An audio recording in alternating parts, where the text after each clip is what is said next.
Our 10th wedding anniversary was supposed to be a night of love, reflection, and celebration. I had spent weeks planning the evening, reservations at a fine restaurant, a private table with a view, even a custom necklace I had saved up to buy for her. I wanted Emma to feel cherished, to know that even after a decade together, she was still my world. But as I waited at the restaurant, everything began to unravel. Emma arrived not late, but not alone either. My heart skipped when I saw her walking in, until I noticed the man beside her. Tall, confident, casually resting his hand on the small of her back like he belonged there. I forced a smile as they approached the table, though confusion and dread clawed at my chest. "Who's this?" I asked, my voice careful. She smiled almost too brightly. "Oh, this is Daniel. A friend. I thought it'd be nice if he joined us." "A friend? On our anniversary dinner?" I glanced at Daniel, who shook my hand with a smirk that was far too smug, far too intimate. Something in the way his eyes lingered on Emma told me this wasn't just friendship. My stomach turned cold. The waiter brought champagne and Emma toasted. "To love, to life, and to new beginnings," she said, her gaze flickering toward Daniel more than toward me. I sat there, silent, my mind spinning. Every laugh she shared with him, every stolen glance, every inside joke, they were daggers dressed as casual conversation. She wasn't even trying to hide it. By dessert, the truth was undeniable. Daniel wasn't just a friend. He was her affair partner. She had the audacity, the cruelty, to bring him to the table meant for celebrating our marriage. And as I watched them, something inside me hardened. The pain that should have crushed me instead sharpened into clarity. She thought she was humiliating me, breaking me down in front of this man. But she had no idea what I had prepared. Because while Emma thought she was writing the story of her freedom, I had been preparing the final chapter of our marriage. And tonight, she was about to read it.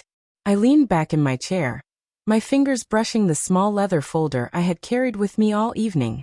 Emma was laughing at something Daniel said, her hand brushing his arm, her wedding ring glinting in the low light like a cruel joke.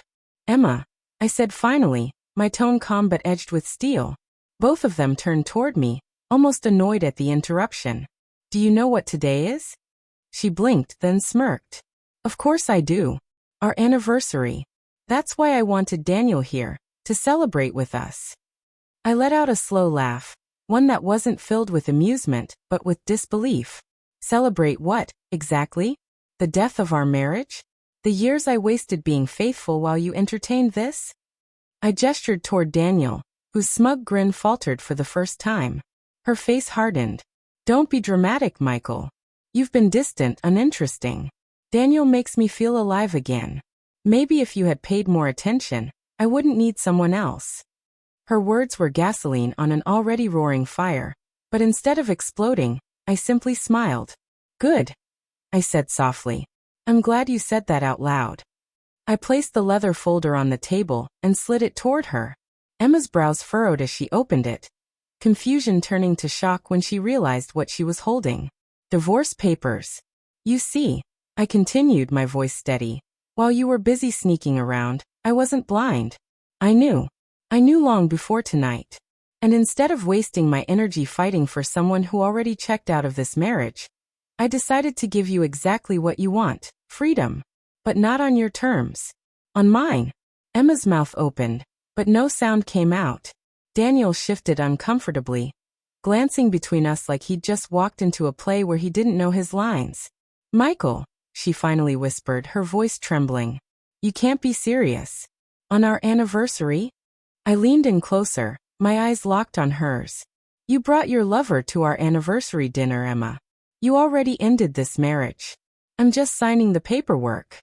The waiter arrived at that exact moment, setting down the check, his eyes darting awkwardly between the tense silence. I handed him my card, calm and collected, as though this were just another business transaction. Because to me now that's exactly what it was, the final settlement of a life I no longer owed her. Emma's hands shook as she shoved the papers back into the folder. Daniel muttered, "Maybe we should go." But I raised my hand. "No. Stay. Both of you. Because this," I tapped the folder. "This is your new reality. You two wanted each other so badly. You were willing to humiliate me in public. Fine. But I promise you, Emma, you're going to regret the way you went about this. You could have left with dignity. Instead, you'll leave with nothing. Emma's face turned pale, her composure unraveling in front of everyone.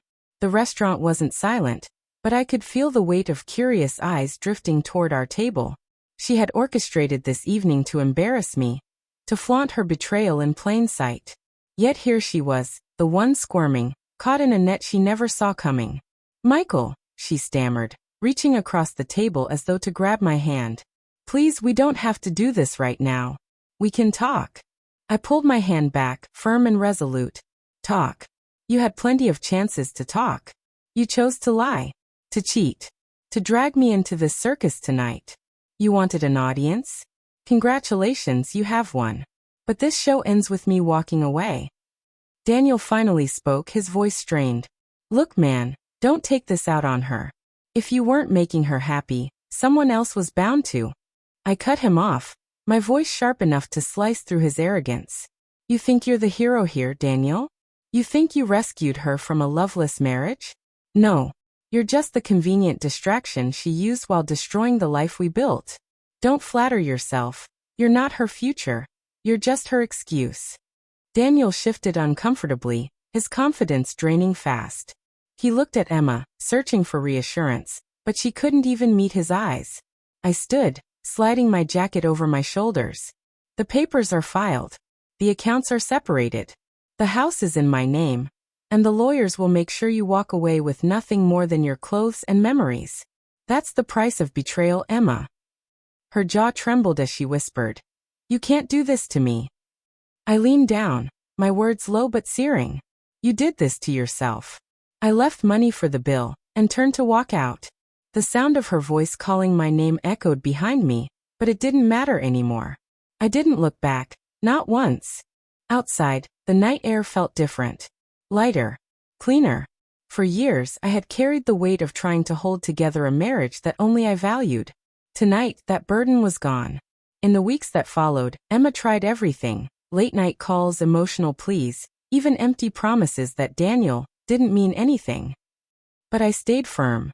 The divorce went through smoothly, because I had prepared for this moment long before. She left with nothing but her regret. And Daniel? He didn't last long. A man who thrives on stolen moments rarely survives in the light of real life.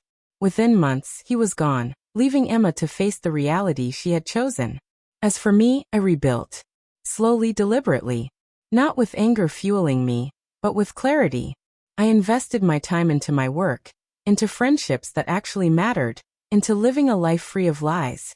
The day the divorce finalized, I looked at the signed papers and smiled. Not because I was happy it ended, but because I was finally free. Emma thought she had humiliated me, broken me. But in the end, I was the one who walked away with everything intact. My dignity, my future, and my peace. And that, I realized, was the sweetest revenge of all.